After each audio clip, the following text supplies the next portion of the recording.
School Raw in 2014, this came after an awkward 2011 return that still makes for painful viewing. Like, I still will just like name that one of the most awkwardest WWE entrances ever, bro. Yo, what up? It's Amaje back here in another video. Today we're about to be reacting to a video by WrestleMania. The video is going to be on 10 WWE tag team breakups that destroyed a wrestler's entire career. God damn, man. Like, over the time, I guess like certain wrestlers were meant to be tag team wrestlers. I know people try to break out and break through, but like they're just meant to be there. Cool examples are Marty Jannetty. There's Crime Time, nigga. That's a classic ass one. Their breakup really kind of fucking hurt. I think I probably heard they still wanted to team up, but Vince had the great idea of just like kind of breaking them up and, you know, having them something to do. But like they were great as a tag team. Eminem, John Morrison, and, you know, Joey Mercury. Because honestly, what did Joey Mercury really do after that? John Morrison was just like star power after that, bro. He was amazing. He a high flyer, and he just always did some amazing shit. What happened to Joey Mercury after that, bro? Besides him, you know, getting his shit split it open, what had he done, you know, besides, you know, J&J Security? Man, it's just been so many fucking examples over the years, but let's get into this and see if my predictions probably made that list. But don't forget to leave a like and subscribe if you've been enjoying the WWE content. I'm gonna be doing more because I love WWE and wrestling in general. But let's get into it. And don't forget to leave a like and subscribe and click the hype button. Who did? And The Rockers, Marty Jannetty. Ah, man, see, I'm saying it. Like the Rockers have to always like make a list. I mean, if you're making a different list and you're not trying to mention them, because there's so many tag teams, but like these are like the number ones because like it left Marty Jannetty spiraling after this shit. Though it sounds unfathomable these days, Marty Jannetty was once an affluent wrestler. As a member of the Rockers alongside Shawn Michaels, Marty was as good as Michaels was at the time, and it was difficult to select which one of the two would go on to greater success once they split. Those difficulties were long gone, however, when the split finally occurred in January of 1992. Following months of on-screen and behind-the-scenes tension, in kayfabe, Shawn turned heel on Marty during a reconciliation interview on Brutus Beefcake's barbershop, super kicking him and throwing him right through the set's glass Legendary window. Although moment. many point out that Jannetty was such a coward that he threw himself through the window. But in reality, a notorious backstage fight ended all hopes of Michaels and Jannetty remaining civil. From there, Shawn Michaels went on to become one of the very best wrestlers in the world, while Marty Jannetty's career went down the drain. It wasn't exactly the fault of the creative he was given. He was in and out of the door more than a domesticated cat at the height of summer, and his personal life raised more questions than it did answers. While both men were talented, interviews and later accounts frequently pointed to Jannetty's struggle with drugs and alcohol as key differences in their careers. In many interviews, Jannetty himself admitted to a wild lifestyle on the road, including exposure to heavy drug culture, even recalling environments where narcotics were easily available at.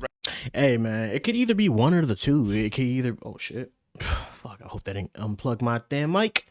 It could be one or the two. It could either be Vince McMahon, like, you know, taking a chance on the other guy and pushing them instead, and there he not seeing the second guy as like the, you know, much of a huge star. Or it could just be, you know, the wrestler in general just being in their own entirely way. Just like this happens. It always happens with like the drugs and stuff. Wrestler parties, but his first major downfall came in 1992, as according to documented reports. And sorry, side note, I just recently heard Marty Jannetty had his like leg amputated, so prayers up for him, and I hope he's doing good. Jannetty was arrested after an incident following police was found in possession of cocaine. This led to suspension and eventual release from WWE, derailing a planned singles push after the Rockers split. The moment is widely seen as the turning point where Michaels went on to superstardom, while Jannetty's career stalled. According to many interviews, Vince McMahon saw him as a problem child despite valuing his talent, and this would create a pattern in WWE. They would rehire him, and release him, give him one more chance, and then release him. Obviously, Michaels had issues with drugs, but Michaels eventually recovered from his addiction, whilst the same couldn't be said for Marty Jannetty. Bizarre rants and claims have all led to the suspicion that Marty Jannetty hasn't cleaned up his act even in his later years. Number 9. The Hype Bros, Mojo Rawley. On November 28, 2017 episode of SmackDown, Mojo Rawley turned I forgot this tag team even existed, bro. God damn. Yo, this is a blast from like 2016 and the 2017 era. God damn. Heel on Hype Bros partner Zack Ryder following a loss to the Bludgeon Brothers. On the pre-show for the following month's Clash of Champions pay-per-view, he defeated Ryder to continue his newfound momentum, and then as part of the United States title tournament in January, he repeated his victory. But yet it was Mojo's career, not Ryder's, that suffered significantly once the Hype Bros had run out of hype. Within months, Mojo was feuding with the lowest of the lowest mid-cards, including No Way Jose and Tyler Breeze, while Zack had reunited with Kurt Hawkins, which would ultimately result them in winning the Raw Tag Team Championships at WrestleMania 30. You know what's fucking crazy? No matter how much Zack Ryder like lost over the time, we could just always rally behind this nigga because we've kind of fell for this nigga. Cause like he always got his shit together, and he always was that just that person you could just like get behind because like management treated him so damn dirty. So like even if the split was kind of sucked, they still kind of did him dirty by like letting Mojo go over and basically treating him better. But then it just didn't work. Vince, well, short story, Vince probably got bored of him. I'm dead ass right there. Vince just probably got bored of Mojo Rawley, bro. Because I remember him doing this little gimmick of just like a fucking mirror cracked or something, and that shit never went anywhere. What was at the time a sincerely heartwarming moment. Their differing trajectories were night and day, and worst of all, Ryder has since claimed that he hated this period of his career. Speaking on the Off the Chops podcast, he explained why. It sucked. At first, it was an opportunity, and I took it as an opportunity. I went to NXT. I'm like, all right, well, let's fucking go. And me and Mojo, we both fucking tried, but like, it wasn't. We were told we're gonna be down in NXT for a couple months, and they called Mojo up, but like that never happened. So I was doing the WWE schedule, the NXT schedule. Then I ended up winning the IC title at WrestleMania. I'm like, oh, good, thank God. I come back just to be with Mojo again. You gotta be fucking kidding me. So it's not like I can say I just fucking hated it. Rawley's last match in WWE was in June of 2020, losing to Shorty G, and after 10 months of inactivity, he was then released from his WWE contract. And it seems like Mojo Rawley has literally retired from wrestling, as after leaving WWE, he and Stephen K founded Paragon Talent Group, which has been very successful. Number 8, the Funkadactyls, Cameron. Like I said, I'm always like in the means of just like knowing and getting to know that like a wrestler is doing good after their departure from WWE, or them seeking other companies, or just try to do something other than wrestle. So good for him, bro. There wasn't a single person who cared when WWE split up the Funkadactyls in 2014. They'd barely been featured on television, typically only being called in when the company needed a couple of extra bodies, and that's precisely what was happening here. In the wake of WrestleMania 30, both Naomi and Cameron started a feud with Paige, because without AJ Lee, who'd been granted time off, there weren't any credible threats to a reign as Divas champion. This would mark their downfall as a team, as following a loss to Paige and the now returned AJ on the July 7th Raw, the Funkadactyls would become embroiled in a cat fight that signaled the end of their friendship. Their supposed blow-off match at Battleground later that month saw a freshly heel Cameron walk away victorious, but the tag team's Wikipedia write-up summarized their respective futures best. The two would continue having matches going forward, with Naomi always picking up the win. Cameron did very little following the breakup and would be moved to NXT ahead of a May 2016 release. But as for Naomi, she eventually became one of the WWE's biggest assets, with 3 world championships to I get it. This nigga said biggest asset. Hey, these niggas be having secret puns, bro. You just gotta catch on to it. But I'm not gonna lie. I just really kind of never really remember. I never really remembered this breakup either. I remember the Funkadactyls because it was crazy enough, because like they used to be featured a lot alongside Brodus Clay around like the 2012 and the 2013 era. Like I said, I was like a big ass avid watcher in like that era. I watched every fucking like Raw and SmackDown during that time because I was still a kid and I really loved WWE. And like, I was on the cable time. Some came on earlier, like at 5 something, and then, it came on like at 8 something in some, territories.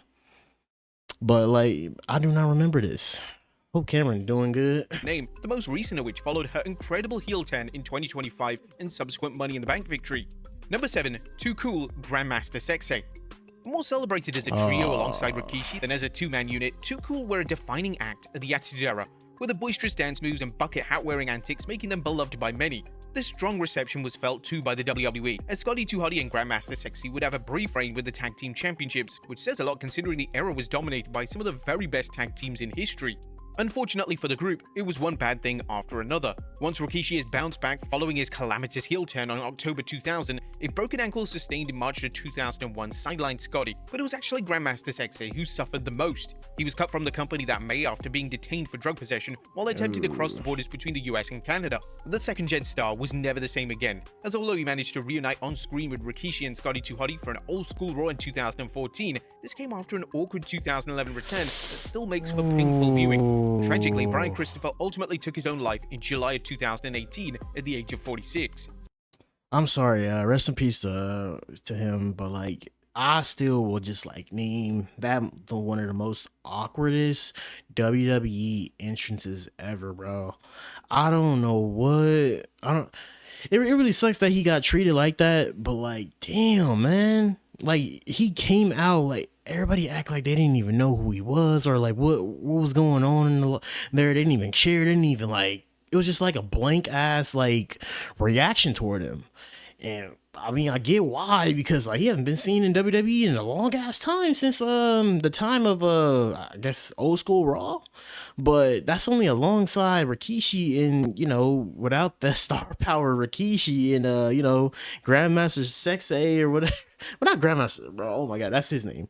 But without a Scotty 2 Hotty in there, but like the star power combination did not work. You can't just show up like, I don't know. I feel like if you didn't make a name for yourself besides out of a tag team, you're not gonna be getting no cheers. Number 6, Jesse and Festus. Jesse.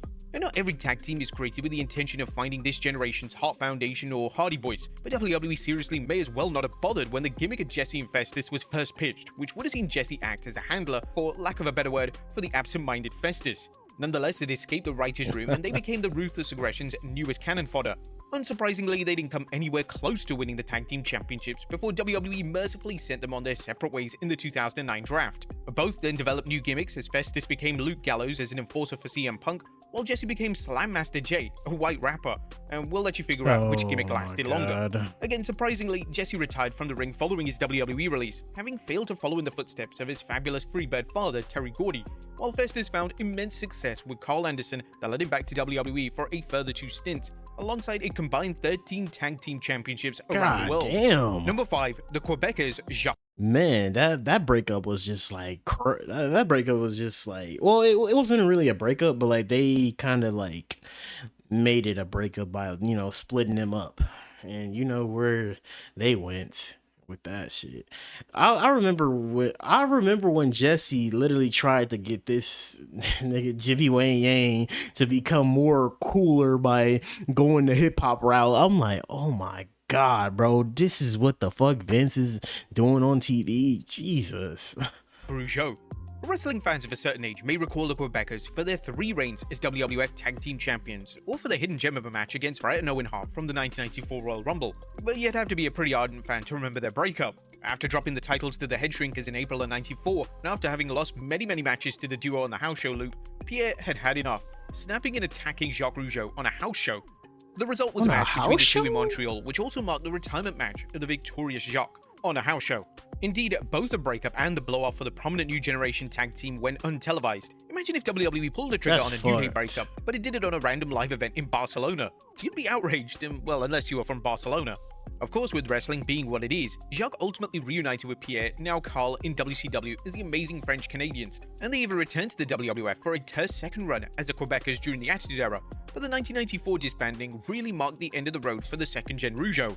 Pierre, meanwhile, is still going strong in 2026 at the age of 58 as the indestructible PCO. He even won the Ring of Honor World Championship. Unrelated, but the company briefly ceased operation 2 years after his rise to the top. Number 4, the world's greatest. Damn, bro, that really must suck. Like, you know, having your tag team breakup not even on live TV on a house show. House shows are supposed to like meant to be, you know, the fun route, and you're supposed to just show your personality more out at house shows because it's not even being filmed. I mean, best thing people could just probably film with a camera. That's pretty much it. But like, just to have a breakup and like a semantical like I guess a retirement or whatever, and on like off camera, that's some disrespectful shit. Tag team Charlie Haas. The state of WWE's tag team division between 2002 and 2004 meant that the world's greatest tag team was a fitting moniker for Shelton Benjamin and Charlie Haas, at least as far as the WWE was concerned. They wrestled better than anybody else at the time, with their combined technical prowess making them a real throwback to tag team wrestling's glory days of the 80s. Sadly for Haas, Shelton was perceived by many as being miles ahead of him when forecasting a potential breakup, and thus Benjamin was drafted to Raw in the spring of 2004. On the red brand, he became an unsung hero of the Ruthless Aggression era, holding down the mid-card fort with enjoyable runs as the Intercontinental Champion and a body of work that could rival practically anybody else on the roster. Charlie Haas, meanwhile, stagnated in tag team purgatory, forming short-lived and indeed shortly forgotten alliances with Rico and Hardcore Holly, and although the former of those brought him another stint as tag team champion, he wasn't provided with anything to sink his teeth into before WWE sent him. Pause, bro. All of that shit with Rico was just crazy, man. But I mean, even though, like, you know, Shelton Benjamin had like a better career wise, they still kind of didn't handle Shelton like, you know, better. They could have like at least gave him like a, like, bro, he was so athletic to the point, and you know, gave decent promos. He could have got shotted up to the upper card at least once or twice, bro. You could have gave him that at least. Packing into free agency. Two subsequent reunions with Benjamin did nothing to save his career, all while the gold standard remains the subject of the most underrated wrestler discussions. Number 3. Heavy Machinery, Tucker. A July 2020 report from Fightful Select outlined why Heavy Machinery had been presented so prominently since being called up from NXT. They were both Vince McMahon guys. That's not really surprising. Otis is 5'10 and 330 pounds, while Tucker is 6'2 and 320 pounds. But it does raise eyebrows when you remember how disappointing their breakup was. During Otis's Money in the Bank briefcase defense against Miz at that October's Hell in a Cell, Tucker turned heel, blasting his now former partner in the head with the case. A post-match backstage interview saw Tucker vent his frustration at being pushed aside during Otis' meteoric rise throughout the year, with Otis subsequently attacking his turncoat ex-friend. Despite the lack of live audience, the feud had all the makings. This was low-key, this was really fucking terrible, bro. You had Otis lose his fucking Money in the Bank championship because they wanted to put it on somebody else because they thought he wasn't ready. See, this is what the thing about Money in the Bank of like people do not fucking like anymore, because like they keep like using it for like story, you know, story purposes, or they just use it on a wrestler that they're not just like gonna pull the trigger on. Like, I really wish they had some shit planned out and don't go back on the fucking like script and shit, because it's been annoying. Because like you might as well just take the damn Money in the Bank away at this point, because like it's just been wasted, bro. I mean, I guess it kind of helped. I guess it helped like a few people recently, but like the recent stories of like Austin Theory, just like, oh my god, that was terrible. I don't know what the fuck Triple H had that nigga do, and I don't know. It gave The Miz his second WWE championship, but like this was still fucking terrible. Being one of WWE's most vitriolic in recent years, and then, well, nothing. Tucker wrestled 3 times between his sudden heel turn and his April 2021 release, but not once was there any follow-up to his betrayal of Otis, who carried on like normal. WWE's excuse appeared to be that they had been separated during the draft. Tucker was moved to Raw while Otis remained on SmackDown, but then what was the point of teasing a blow-off that was never allowed to gather steam? Number 2, Eminem, Joey Mercury. Much like Marty Jannetty following the breakup of the Rockers, the fault for Joey Mercury's career flopping once he split from Eminem lay solely at his own feet. On screen, Teddy Long fired Johnny Nitro and Melina from SmackDown, and they were then moved over to Raw.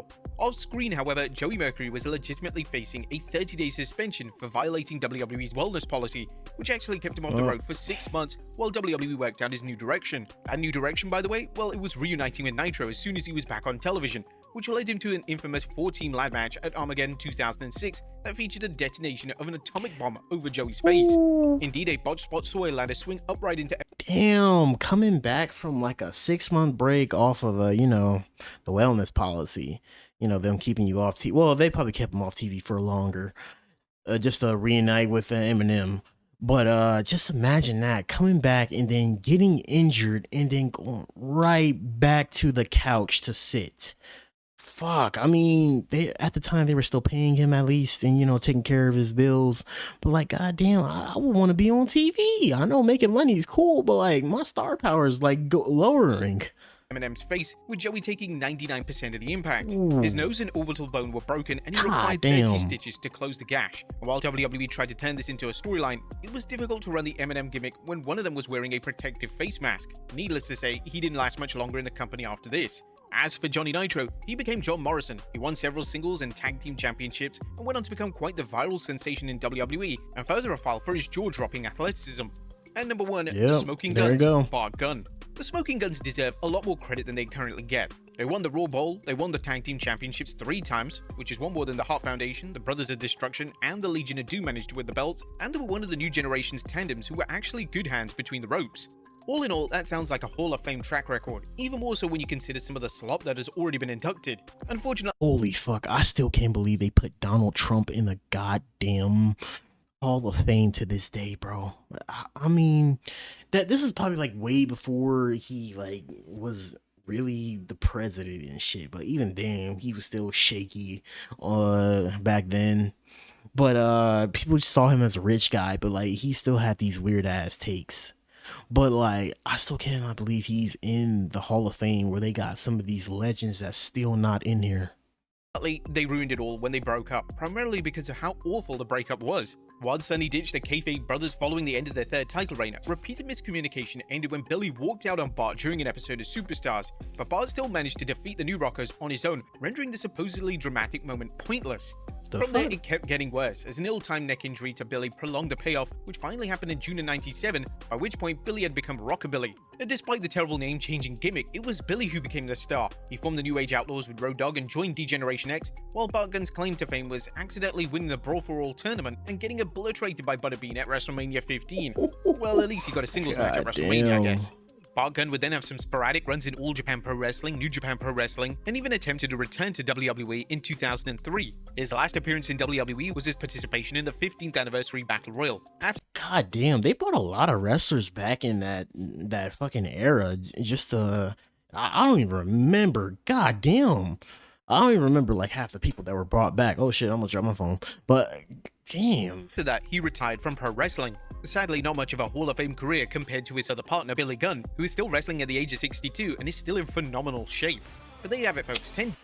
God damn, man. I mean, the moral of the damn story is, geez, man, like you can either like fly high like some of these people that got broken up, or you could just either go lower.